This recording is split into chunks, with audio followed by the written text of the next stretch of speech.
Air India की flight AI-171 का हादसा, जिसमें 242 लोग सवार थे और 241 की जान उसमें चली गई। यह हादसा भारत के अहमदाबाद शहर में हुआ था, जो बेहद ही दुखद था। अब एयरक्राफ्ट एक्सीडेंट इन्वेस्टिगेशन ब्यूरो यानी कि AAIB ने इस क्रैश की शुरुआती रिपोर्ट जारी की है हाल ही में।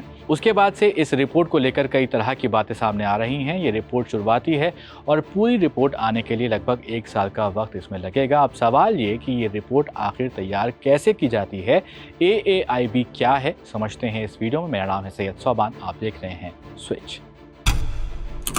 AAIB की शुरुआती रिपोर्ट में कई हैरान कर देने वाले खुलासे किए गए हैं, जैसे कि दोनों इंजन के fuel control switches take off के कुछ सेकेंड बाद अचानक रन से कट ऑफ हो गए थे।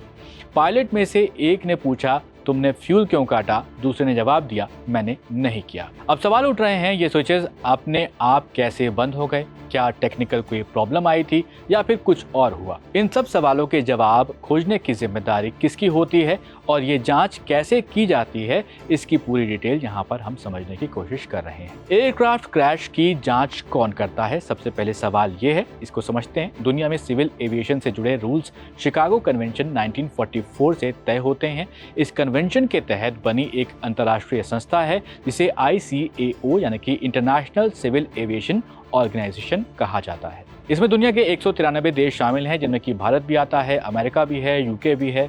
एयरक्राफ्ट एक्सीडेंट की जांच से जुड़े जो नियम हैं वो एनेक्सर 13 में दिए गए हैं। इसके मुताबिक किसी भी हादसे की जो जांच होती है वो उसी देश की जिम्मेदारी होती है जहां पर हादसा हुआ है। इसे कहते हैं स्टेट ऑफ अक्यूरेंस। इसके अलावा कुछ और देश भी जांच में हिस्सा ले सकते हैं, जैसे कि स्टेट ऑफ रजिस्ट्री, जहां पर एयरक्राफ्ट रजिस्टर हुआ था, स्टेट ऑफ द ऑपरेटर, जिसने फ्लाइट ऑपरेट की, स्टेट ऑफ डिज़ाइन, जहां से एयरक्राफ्ट का जो डिज़ाइन था वो आया था, और इसके अलावा स्टेट ऑफ मैन्युफैक्चर, जहां से एयरक्राफ्ट बना था, वहां से आया था, वो सब इसमें शामिल हो सकते हैं। फ्लाइट AI-171 की बात करें तो ये हादसा भारत में हुआ, इसलिए भारत को इसकी जांच का अधिकार दिया गया और जिम्मेदारी दी गई। अब समझिए AAIB क्या है और कैसे ये काम करता है। भारत में एयरक्राफ्ट क्रैशेस की जो जांच करने वाली सरकारी एजेंसी है उसे AAIB कहते हैं, यानी कि एयरक्राफ्ट एक्सीडेंट इन्वेस्टिगेशन ब्यूरो। ये मिनिस्ट्री ऑफ एविएशन जो है हमारी, उसी के अंडर आती है, लेकिन इसका जो काम है वो DGCA यानी कि director general of civil aviation से पूरी तरह से अलग होता है। पहले DGCA ही हादसों की जांच करता था, लेकिन अब ICAO के रूल्स कहते हैं कि रेगुलेटरी बॉडीज़ यानी कि जो नियम बनाते हैं उन्हें जांच से दूर रखा जाना चाहिए। इसलिए 2012 में AAIB को एक इंडिपेंडेंट एजेंसी के तौर पर बनाया गया था। AAIB का मेन मकसद जो होता है हादसों की जांच करना और फ्यूचर में ऐसे हादसे ना हो, इसे रोका जाए, इसके लिए वो सुझाव देता है। ये किसी को दोषी ठहराने के लिए जांच बिल्कुल भी नहीं करता है। अब सवाल ये कि हादसे के बाद AAIB क्या क्या काम करता है। तो हादसे की जो जानकारी मिलती है वैसे ही AAIB की एक टीम वहाँ पर पहुँचती है। टीम का पहला काम होता है पेरिशेबल एविडेंस को जल्द से जल्द इकट्ठा किया जाए। इसका मतलब ये कि मलबा, जलने के निशान, ज़मीन की हालत, विटनेस स्टेटमेंट्स और सबसे ज़रूरी जो ब्लैक बॉक्सेस होते हैं एक प्लेन में लगे हुए, उनको खोजा जाए। हर एयरक्राफ्ट में 2 ब्लैक बॉक्सेस होते हैं, CVR यानी कि कॉकपिट वॉइस रिकॉर्डर। इससे ये पता चलता है कि जो पायलट्स के बीच में बातचीत हो रही थी वो रिकॉर्ड हुई, उसमें क्या कुछ निकला। दूसरा FDR फ्लाइट डेटा रिकॉर्डर, इसमें फ्लाइट से जुड़ी हुई सभी टेक्निकल इन्फॉर्मेशन जो होती हैं उसको रखा जाता है। फिर AAIB इन सबूतों को डिटेल में एनालाइज करना शुरू करता है। उनकी टीम जांच में जुटती है। ज़रूरत पड़ने पर डोमेन एक्सपर्ट्स को बुलाया जाता है, जैसे कि इंजीनियर्स, पायलट या फिर HAL जैसी ऑर्गेनाइजेशन जो होते हैं उनके साइंटिस्ट भी इसमें आते हैं। DGCA और HAL की लैब्स की मदद ली जाती है। ऑपरेटर जैसे कि एयर इंडिया, रेगुलेटर जैसे DGCA और इन्वॉल्व स्टाफ के जो डॉक्यूमेंट्स होते हैं उनको भी चेक किया जाता है। इसमें flight logs, maintenance reports, training records और वेदर डेटा जो है वो सारा एनालाइज किया जाता है। उसके बाद इसको रिपोर्ट में भी शामिल किया जाता है। AAIB को किसी भी एजेंसी से एविडेंस लेने के लिए किसी भी अदालत या फिर कोई सरकारी परमिशन की ज़रूरत नहीं होती है। इसका मकसद है तेज़ और इंडिपेंडेंट जांच की जा सके। अब जांच रिपोर्ट कैसे बनती है? तो अब जब सबूत और डेटा का डिटेल्ड एनालिसिस हो जाता है तो एक ड्राफ्ट रिपोर्ट बनती है।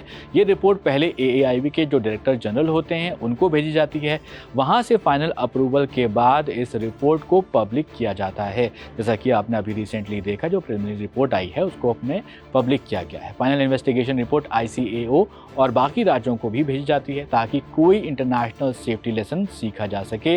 इम्पॉर्टेंट बात यहाँ पर यह आती है कि AAIB सिर्फ सुझाव देता है। रिपोर्ट में जो रिकमेंडेशंस होती हैं उन्हें लागू करने की जिम्मेदारी DGCA और जो बाकी एविएशन रेगुलेटर्स होते हैं उनकी होती है। अब समझिए, जो रिपोर्ट अभी सामने आई है उसमें इस क्रैश में, जो रिसेंट क्रैश हुआ है उसमें क्या कुछ पता चला है। तो प्रिलिमिनरी रिपोर्ट के मुताबिक टेक ऑफ के कुछ सेकेंड बाद ही दोनों इंजन्स के फ्यूल कंट्रोल स्विचेस जो थे वो अचानक से रन से कट ऑफ हो जाते हैं। ये स्विचेस गलती से एक्टिव नहीं होते हैं, यानी कि कोई मैकेनिकल फॉल्ट या फिर कुछ और सीरियस प्रॉब्लम यहाँ पर हो सकती है। पायलट्स के बीच की जो बातचीत है वो भी चौंकाने वाली है। एक ने दूसरे से पूछा कि तुमने फ्यूल क्यों बंद कर दिया, तो दूसरे का जवाब आया कि मैंने ऐसा नहीं किया है। अब इस बात की भी बारीकी से जांच की जा रही है कि क्या कोई इसमें बड़ा टेक्निकल मैलफंक्शन था, क्या क्रू को सिस्टम्स की सही ट्रेनिंग नहीं मिली हुई थी, या फिर कॉकपिट में किसी ह्यूमन फैक्टर की वजह से ये हुआ था। इसके लिए CVR और FTR की जो फुल एनालिसिस है वो बहुत ज़रूरी यहाँ पर हो जाएगी। एयरक्राफ्ट क्रैश की जांच एक बहुत ही कॉम्प्लेक्स और सेंसिटिव प्रोसेस होता है, ये हम समझते हैं। इसमें हर एक स्टेप का मकसद सिर्फ एक ही होता है, हादसों से सीखना और एविएशन को पहले से ज़्यादा सुरक्षित बनाने की कोशिश की जाए। फ्लाइट AI-171 की जो ट्रेजेडी थी वो बहुत ही दुखद थी, लेकिन इससे जो लेसन्स निकलेंगे हमारे सामने वो फ्यूचर में सैकड़ों जानें बचा सकते हैं। फिलहाल इस वीडियो में इतना ही। आप ऐसे ही वीडियोज़ के लिए देखते रहें स्विच।